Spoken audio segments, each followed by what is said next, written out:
Hello learners, welcome back. Today is lecture number 23 and I am going to continue with digital ethnography from the previous lecture. This is part of your unit 3 on digital media of the course Sociology of Media and Communication. Now, the third kind of digital ethnography, which will be a continuation of the approaches from the previous lecture, is to look at the internet in everyday practices and do media ethnography.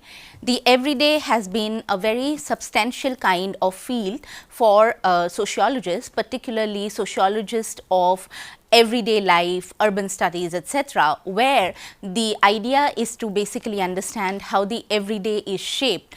So, for sociologists, while the extraordinary is important, the everyday and the banal are also equally vital, considering the fact that it is the everyday which shapes the social world. So, wireless networks, mobile phone apps, video game consoles and so on are all interconnected, as we have been discussing that there is a network society, and we can say that our communicative ecosystem has been almost entirely digitized. Now, this is something which may have different kinds of versions across the globe, where some parts of the world may be more digitized compared to the others, but there is a growing attempt at increasingly interconnecting all the modes of communication and digitizing them. In fact, it is also now encompassing devices which may not have a digital component for communication, like we have smart televisions, smart fridges, smart washing machines, smart air conditioning, which are all interconnected to Wi-Fi or an internet connection, basically making these interconnections more digital in nature. What we also have is a concurrent use of multiple media. So, many forms of media are used at the same time. So, you may find that somebody has joined a Zoom call from their cell phone as well as their laptop, just to be sure that they are able to hear and focus better. There is a concurrent use of multiple forms of media. And we also see a twofold perspective, which is the social shaping of technology as an approach to understand technological design, and then the domestication theory in media studies taking shape. Here what you see is users' agency in the innovation process and how technology is creatively appropriated by the users. So, technology is seen as creative, which could be appropriated and used by users according to their capabilities. So, how one particularly uses their cell phone or the internet to create different forms of artistic practices, everyday practices, it is dependent on the user's agency and training. Media ethnography and internet ethnographies converge in situating the focus in everyday practices. So, this has been very crucial for sociologists, primarily because this use of the internet and the banal use of internet, the mundaneness, etc., have contributed to understanding the everyday life better. Now, when we look at our Instagram feed, for instance, and look at reels, they are a part of the everyday life. There are many content creators who are creating content out of their everyday lives. So, the idea of the everyday practices as a focus point of study has actually primarily made these internet ethnographies and media ethnography very, very useful. Now, when we think about primarily using the cultural studies approach to understand digital technologies, they are seen as commodities that have symbolic value in what would be this circuit of culture. So, primarily the digital technologies are seen as having symbolic value, where they are representing a particular way of communication. The new media landscape forms new means of production, circulation and consumption of media products, which intertwine with significant practices of representation and reproduction of social identities. The possibility that you can use your Instagram platform to create content when historically you may not have had that access is also a way in which you connect with this new media landscape. The idea that you can sort of create content out of your everyday life, that means that there are new forms of production, circulation and consumption. Analysis of media production and consumption within ethnography as a methodological tool to understand people's motivations and engagements with media also lets us see the media and internet ethnographies through a very different lens. We see that primarily people are expressing many of their agencies. For instance, if a business runner who has primarily a lot of social media presence and an online infrastructure through which they run their business, if they face a situation where they feel that customers have not been respectful, they can use their platform to express their grievance. That is their agency. At the same time, if customers are unhappy, they can tag the businesses and they can express their anguish. One also sees that if somebody is unhappy, let's say with a banking service or a corporate service or a delivery service provider, they very often resort to using social media platforms to express themselves. That is also an expression of people's agencies, motivations, which did not exist earlier. Now, the media practices can be seen as a wider set of practices, most of them with, around and through digital technologies, and they relate to creative processes that are carried out by individuals, collectives, governments, transnational corporations and other social agents with different goals and purposes. So, when we think about media practices, it is a holistic kind of a term. The media ethnography is the complex relationships between the local practices and global implications of digital media, their materiality. We had spent time discussing about the material and the dematerialization terms. Here materiality refers to the infrastructures etc. and politics and their banal or everyday as well as the profound or the extraordinary presence in cultural life and modes of communication. So, when you do media ethnography, you have to cover both the everyday as well as the non-everyday or extraordinary. The idea of ethnography, as I had discussed in the previous lecture as well, it remains the same as in physical ethnography. What changes is the way you conduct it, the techniques, the modalities, the modes of operation, etc.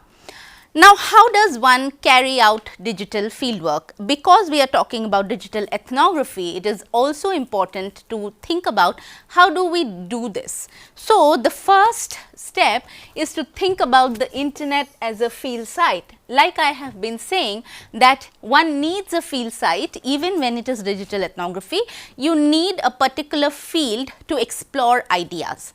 Now, the way in which the internet in its different platforms and technologies have become the context of participant observation is very interesting.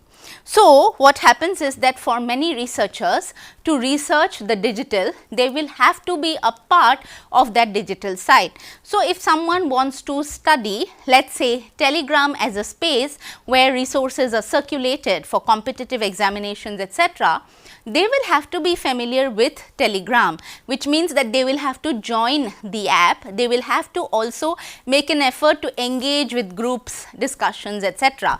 The digital fieldwork basically entails that when you think about your field site, if you cannot be there physically, you will have to be there digitally. So, if I am interested in understanding how, let us say, fandom works in sports, for instance, how do fandoms pan out in the internet space for tennis fans? Are they divided into specific groups, or is it about a gender divide of male versus female tennis, or what are the issues that are being discussed? I will have to be a part of these fan groups and also participate in this idea of the digital. So, therefore, the first step while identifying the internet as a field site, the second is that you have to familiarize yourself with that field.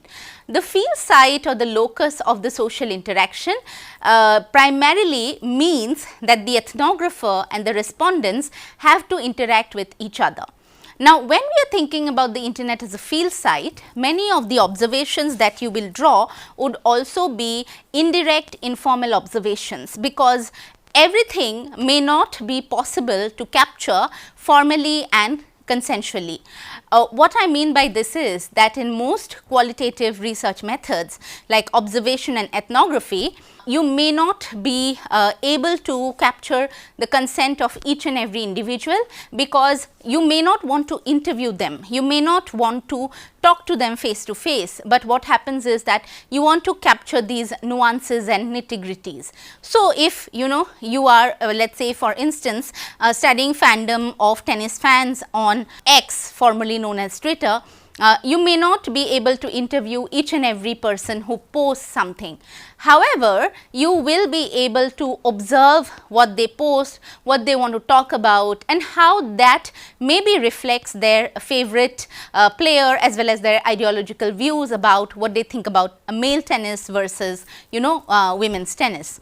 So, ideally in these qualitative research methods, especially when you are doing digital ethnography, it is important to have your observer skills very on point. Now, what this also means is that the internet, while it is a field site, it is also a research tool itself, because it is the means for data collection. You are using the internet to collect data, and it offers possibilities as a research tool to conduct surveys, interviews, network analysis, and do focus groups, as well as to present research results.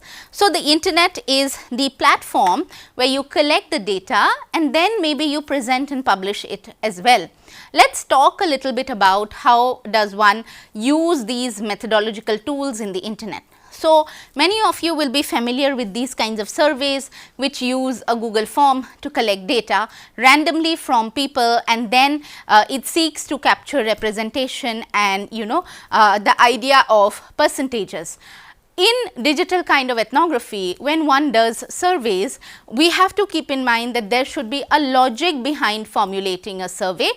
And also, similar to physical surveys and ethnography, where you know that who is the sample size and sample target, in digital ethnography also one needs to have a clear understanding. So, let us say you want to talk to people who participate in ordering food through delivery apps.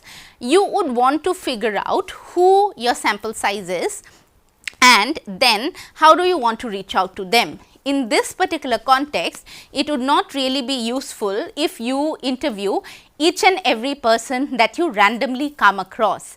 So, the idea is that while curating surveys for digital ethnography, the same kind of rigor and logic needs to be built into conducting the surveys when you would do it in a physical sampling kind of practice. It also means that when we are thinking of digital ethnography, we are thinking of it as a method which is rigorous and which will yield results that tell us how do we assess the social world. So, interestingly, the idea that you can just be online and understand something through random surveys, etc., that is not something which would be seen as good research. Now, when we are carrying out digital field work, we need to of course construct the field, and in fact, this is one of the most important thing in doing digital ethnography. So, as you would do with any research, first the topic of interest needs to be chosen, and then this field needs to be defined, and how that topic involves different modes of communication, people, things and locations. It is also important to highlight why you think digital ethnography is the method that you should be following. So, when we choose a research method, it is generally determined by the suitability of the research question and the field. So, that should guide your selection of choosing digital ethnography as a research method, where you should be keeping in mind that you are doing it because it is the requisite method and not because something is in trend. Now, as the internet forms part of the daily life of most and many of the collectives that sociologists and social scientists study, we can also follow our subjects across different ethnographic contexts and settings. So, for instance, I might want to understand how, let us say, migrants from India live their lives in another country, for instance in the UK. So, what I could do as a digital ethnographer is follow their Instagram content, and there are a lot of now let us say Instagram pages of people residing outside India who show snippets of their life through their social media platforms. Many of them will show the ways in which they cook their food, the ways in which they use public transport, etc. So, what will I do as a researcher? How do I make this sociologically valid?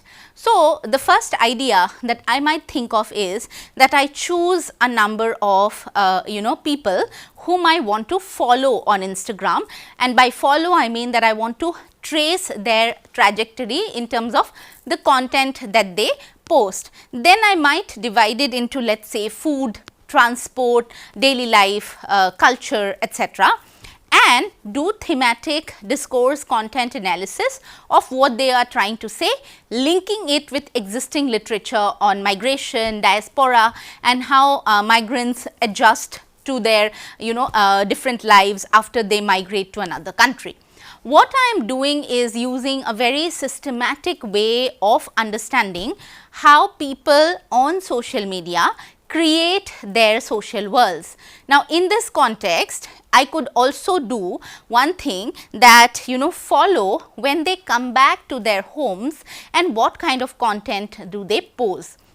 Again, you see an attempt at the researchers capturing nuances, nitty-gritties, as well as the fact that you want to observe longitudinal changes or long term changes, primarily because I am tracing a trajectory. Now, this is not random because I am making a conscious choice to choose participants, to choose the time period that I want to focus. Let us say that I want to look at the time period 2005 to 2020. Again, what I am doing is, like in any research study, I am putting a limit to the time period and then trying to make sense of the social world.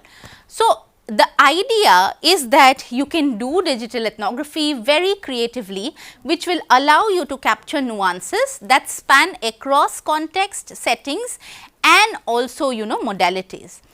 So, primarily there are no substantive differences between online and offline ethnographies when we think about the ways of doing it, in ways where we need to think about rigor, methods, etc. So, we see that the online could be very co-present with offline ethnography. Now, the example that I gave, I could also sort of follow and reach out to these people asking that can I interview them, because that will give me a better sense of their social world. So, if they agree, I could do either telephonic or Zoom interviews or Google Meet interviews, or if it is possible, we are in the same geographical locale, I could also interview them face to face. What you see is that the offline gets combined with the online. So, technological, social and cultural competencies to participate in these socio-technical contexts have to be there. So, as a researcher, if you are practicing digital ethnography, you need to be well versed with the digital as a space where you look at it theoretically, methodologically, and then sort of combine the two to think about your ideas. So, digital ethnography can be seen as a mediated practice. It is a remix of methods that has to be engaged with the researcher's experience. This means that a technologically enhanced but embodied ethnographic practice is in play. So, when we do digital ethnography, it does not happen in isolation or in a vacuum. It is actually a part of an ethnographer's gaze or an ethnographer's understanding. The researcher's experience, the researcher's subjectivity, the researcher's positionality, it is all reflected. How you construct the field, how you construct the way that research is done, this all comes to life when one does digital ethnography. Now, we will be doing a study later on to sort of illustrate how some of these methods that I am talking about through digital ethnography could be used in an empirical study. So, I will illustrate that using an empirical study itself.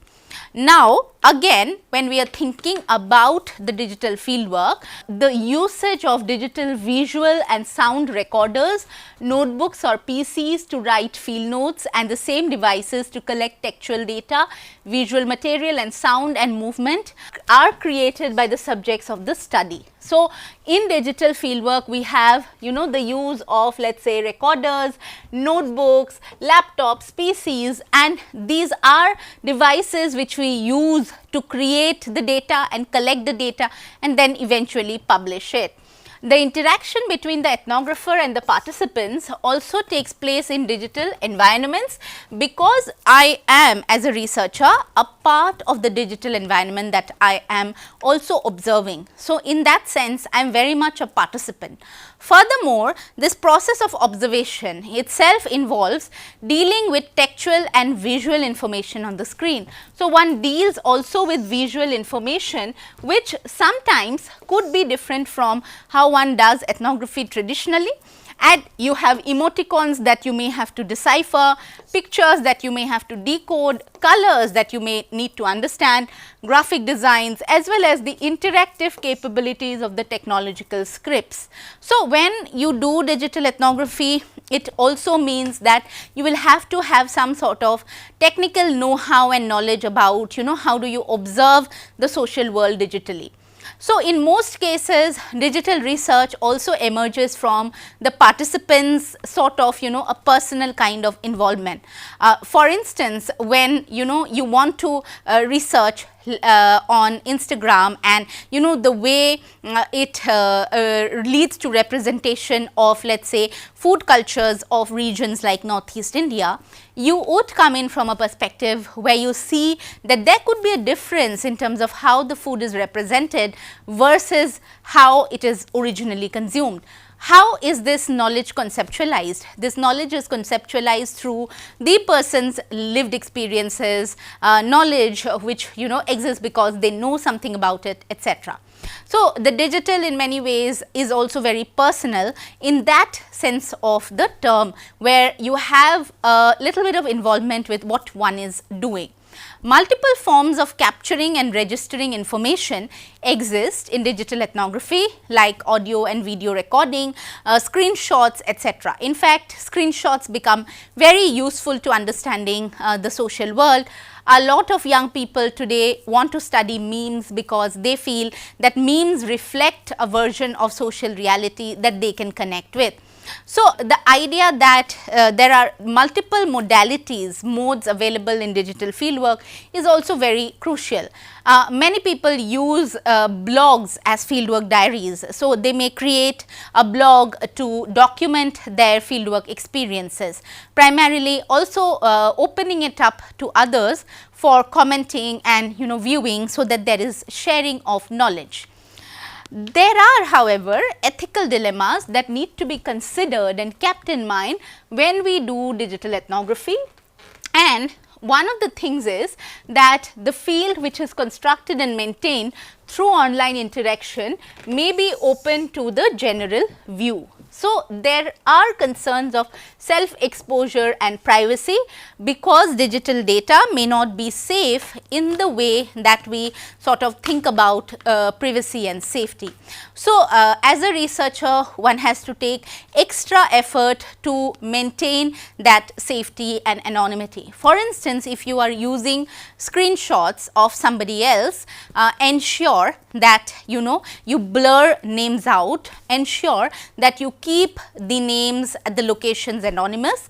As researchers, it is also ethically our responsibility to maintain that anonymity. So, negotiation of that level of anonymity that participants wish to maintain when data is fully elaborated and results presented in different formats has to be made by the researcher. You should have very open, honest conversations with your respondents, telling them about data privacy, and you must assure them that you will ensure their anonymity and privacy. even if they disagree to being interviewed or giving their data out, considering that there could be risks, you will have to accept it, primarily because again in digital ethnography, as in all other research works and methods, the primary responsibility of the researcher is to ensure that data is consensually collected, and that consent is voluntary and not coerced. So, this idea that you can persuade someone should not be guiding your research study, especially in the digital space, because this question of ethics is also important. Now, when you consider internet ethnographers' own initial self presentations to their research subjects, that also should be carefully done, and there should be awareness of the fact that some of their online interactions could be permanently and publicly exposed. So, how does one deal with this also needs to be figured out in consultation with the respondents. In many ways, the ethics of research in qualitative kind of research is very crucial to the research itself. So, ethics in many ways is not actually a footnote or a bureaucratic formality that you do, but it is a very integral part of the research process. So, how you do that should make basically a point about how you care about your respondents, how you maintain their anonymity and also ensure that their data is safe with you is a big part of digital ethnography. So, I will conclude this module on digital ethnography by talking about how the close study of media experience allows us to analyze the local effects of unequal allocation of resources and rights and the processes of moral valuation, primarily in the sense that one is able to understand the local and then also its moral global significances. Ethnographic studies of digital media, they particularize the role that digital media plays in the different spheres of social activity and among a great variety of collectives. So, digital ethnographers have historically looked at social activity and the role of collectives.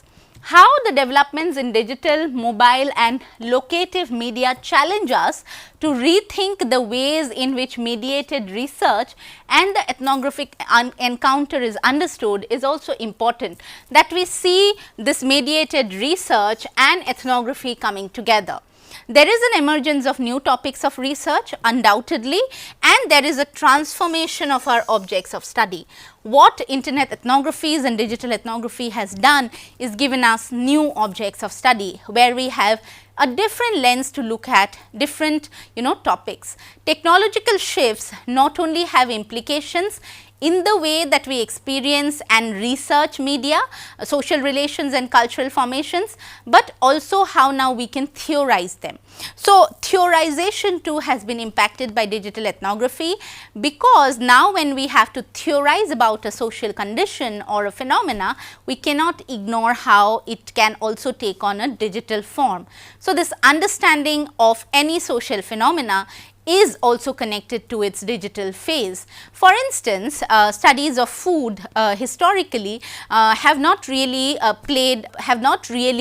understood or have not really tried to make sense of internet and digital cultures, because that necessity was not felt.